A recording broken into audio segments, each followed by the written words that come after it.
சூப்பரான அருவி ஒன்று இருக்குது.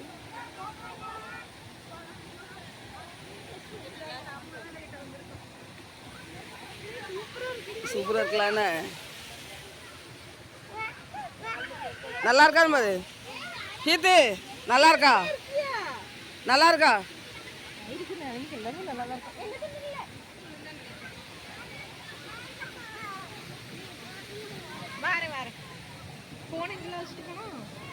நம்ம யாராவது ஒருத்தர் பார்த்து கேட்கணும்ல. இந்த அருவி பேரே தெரிய மாட்டேங்க நமக்கு.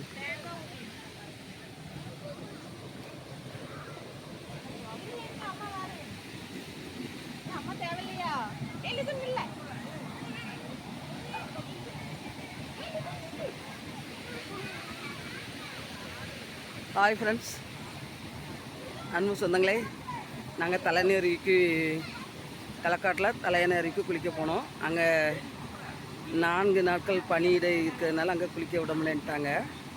இப்போ வந்து அதுக்கு தாண்டி வேறு ஒரு ஊருக்கு தேங்காய் உருளி அந்த இடத்துக்கு வந்திருக்கோம். டேம் களக்காட்டு டேமு, அதை தாண்டி தேங்காய் உருளி அந்த அருவிக்கு குளிக்க வந்திருக்கோம். பாருங்கள் ஹைஸ், எப்படி எவ்வளோ அருமையாக இருக்குது பாருங்கள். தண்ணி சூப்பராக தண்ணி வருது பாருங்கள்.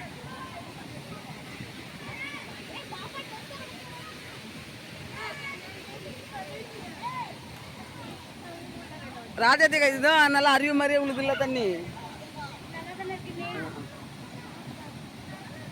சரி, அங்கங்கே போயிட்டு வந்ததுனால இது கூட நல்லா தான் இருக்குது. இந்த நல்லா அருவியில் கொட்டுற மாதிரி தான் இருக்குது தண்ணி. லைக் பண்ணுங்கள், கமெண்ட் பண்ணுங்கள், சப்ஸ்கிரைப் பண்ணுங்கள்.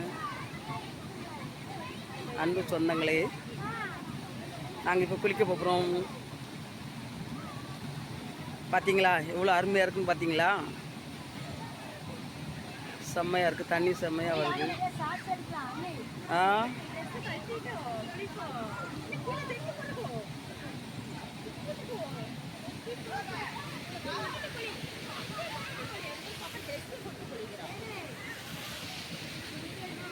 ஏன்னா தலையணை அருவிக்கு போனவங்க எல்லாரும் இந்த அருவிக்கு தேங்காய் உருளி அருவிக்கு குளிக்கிறதுக்கு வந்திருக்காங்க. ஏன்னா உருண்டு புரண்டு வரதுனால தேங்காய் அருவின்னு பேருக்கு நினைக்கிறேன் காரணம்.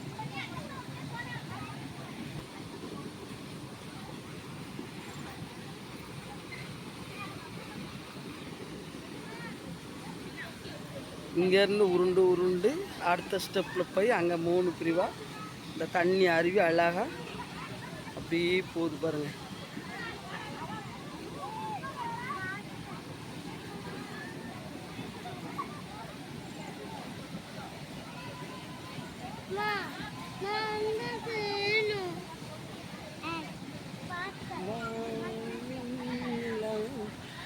உன்னை தானே வானதேடுதே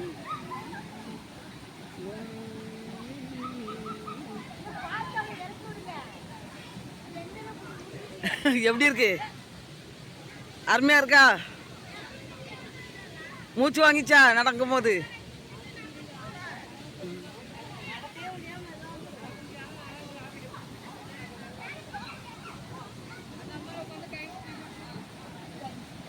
அப்படியா? அங்கே மேலேயும் நல்லா குளம் மாதிரி இருக்குது. அங்கேயும் நிறைய பேர் நின்று குளிக்கிறாங்க. தேங்காய் உருளி அருவி, இதுக்கு பேர் தான் தேங்காய் உருளி அருவி. தேங்காய் உருளி அருவி அப்படி உருண்டு உருண்டு போகுது.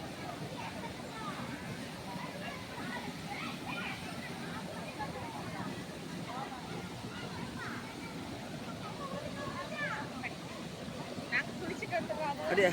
ஹாய் ஹாய் ஹாய்ன்னு சொல்லுங்க. ஹாய் சொல்லிட்டு போ. அருவி செம்மையா இருக்குன்னு சொல்லு.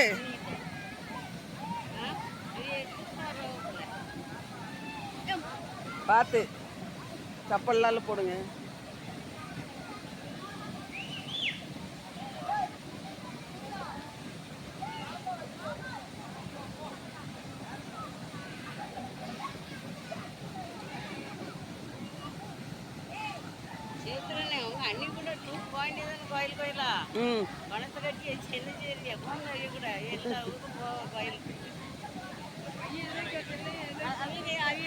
போட்டாங்க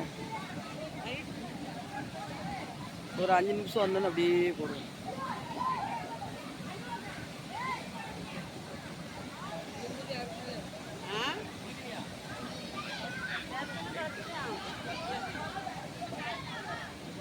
இருபது ரூபாச்சு.